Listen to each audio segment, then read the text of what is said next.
every breath that I am able.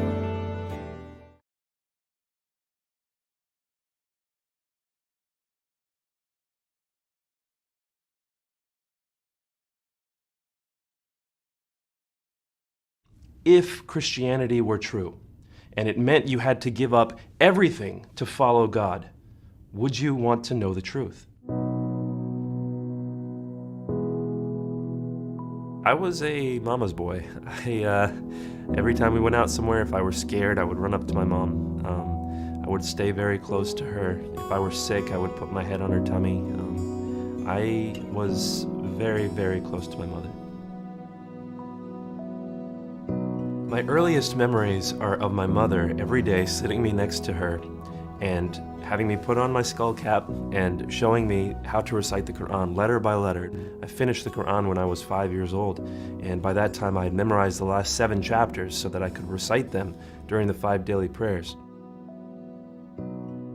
To be raised Muslim in the United States was a point of pride because we believed that we had the truth.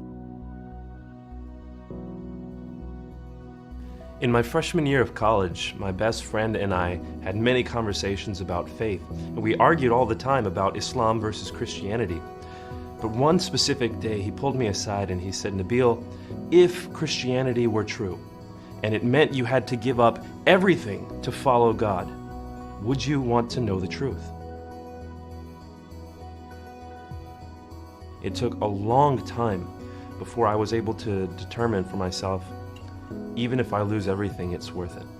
And when my parents did find out, it was the most painful day of my life, probably the most painful day of their lives too. And I'll never forget the look in my mother's eye. Her whole life is Islam, just like my life was, and now my whole life is Christ, and there's no